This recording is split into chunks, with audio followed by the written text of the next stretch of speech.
संसदीय डिक्टेशन कुल शब्द होंगे 1500 शब्दों के बाद चेंज बोला जाएगा। आपका डिक्टेशन शुरू होगा 5 सेकंड बाद।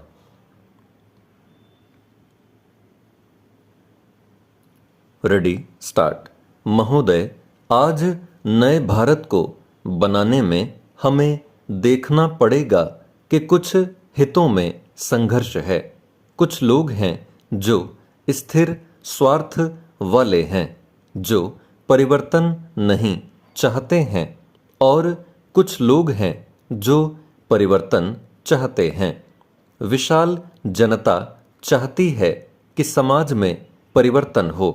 तो जब यह संघर्ष है और जब हमने आपस में तय कर लिया और हमारे देश ने सिद्धांततः एक चीज को मान लिया कि हम अहिंसा के जरिए शांतिपूर्ण तरीके से संसदीय प्रणाली से ही नया समाज बनाना चाहते हैं।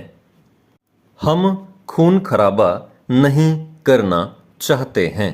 जो समाजवादी तरीके हैं उनसे हम काम करना चाहते हैं। साम्यवादी तरीके को हम नहीं मानते हैं। अगर हम जनतांत्रिक तरीकों से चलना चाहते हैं तो यह आवश्यक है कि हम संविधान को वह शक्ति दें जिसको अंग्रेजी में डेमोक्रेसी कहते हैं। उपसभापति जी, मैं संक्षेप में 2-3 बातें कहना चाहता हूं। हमारी संसद 3 भागों में विभक्त है। अकेले लोकसभा का नाम ही संसद नहीं है। अकेले राज्यसभा का नाम भी संसद नहीं है। अकेले राष्ट्रपति का नाम भी संसद नहीं है। लोकसभा, राज्यसभा और राष्ट्रपति, इन तीनों को मिलाकर संसद का निर्माण होता है।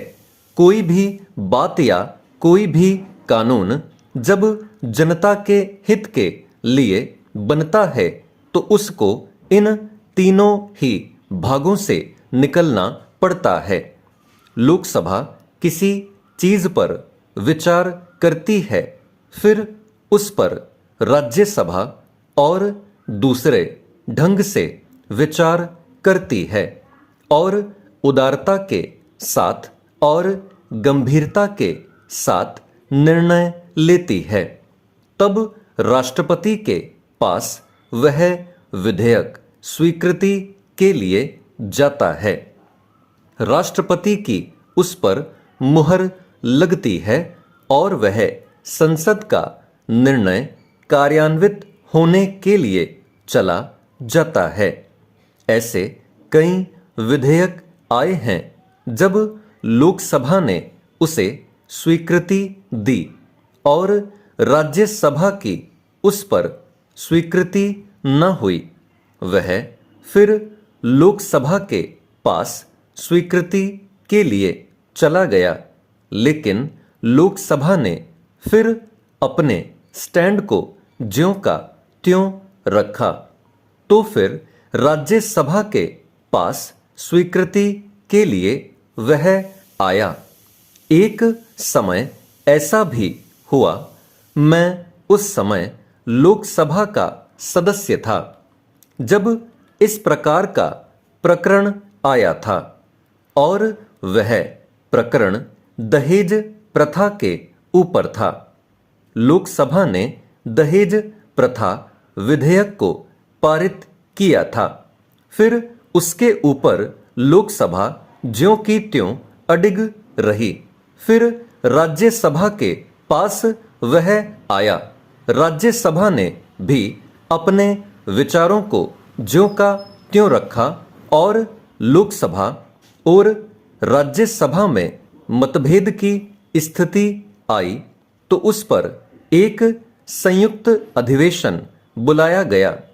स्वतंत्रता के बाद शायद पहला अवसर था जब लोकसभा और राज्यसभा की संयुक्त बैठक हुई थी और संयुक्त अधिवेशन के अंदर गंभीरता से उस पर विचार किया गया और उस विधेयक को पारित किया गया, पर यह बात समझ में नहीं आती कि जब संविधान में कोई संशोधन आए उस समय ऐसी स्थिति न आए।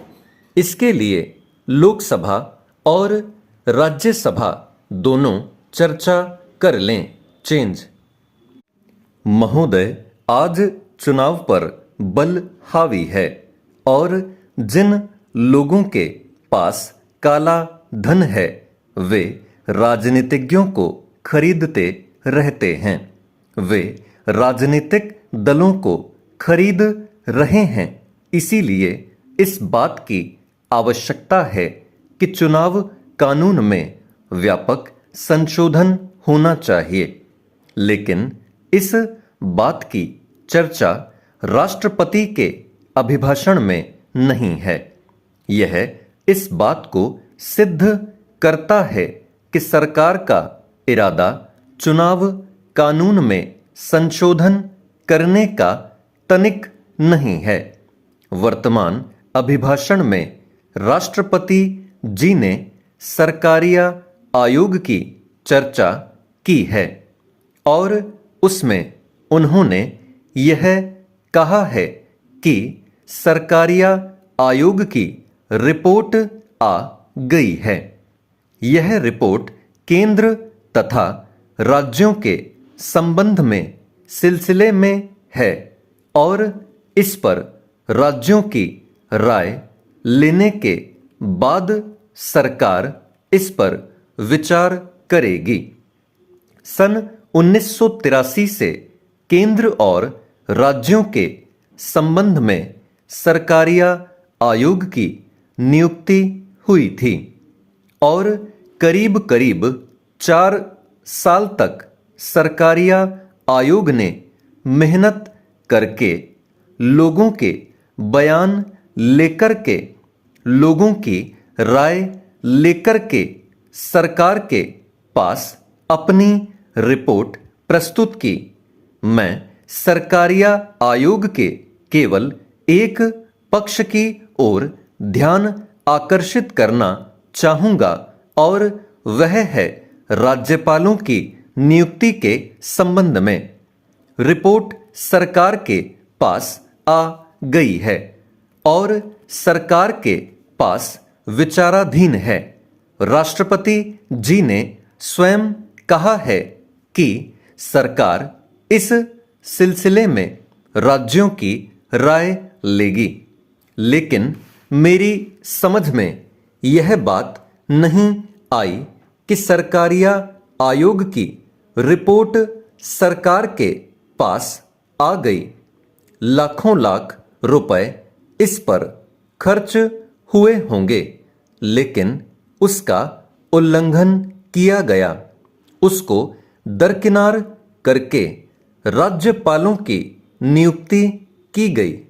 राज्यपालों के पद वाद विवाद के बन चुके थे। सन 1959 में विधिवत निर्वाचित सरकार थी। उसके मुख्यमंत्री को बर्खास्त किया गया और तब से राज्यपाल के पद पर बराबर यह आरोप लगाया जाता रहा कि राज्यपाल केंद्र के इशारे पर काम करता है, केंद्र सरकार के एजेंट के तौर पर काम करता है। इन सारी चीजों के बारे में सरकारिया आयोग ने अपनी संस्तुति दी। यह भी उन्होंने कहा कि राज्यपाल के पद पर ऐसा आदमी नियुक्त नहीं किया जाना चाहिए जो सक्रिय रूप से राजनीति में हो। दूसरी संस्तुति यह है कि अगर किसी प्रदेश में विरोधी दल की सरकार है तो वहां पर ऐसे व्यक्ति को नहीं भेजना चाहिए जो किसी दूसरे दल में सक्रिय राजनीति में हिस्सा लेता रहा हो।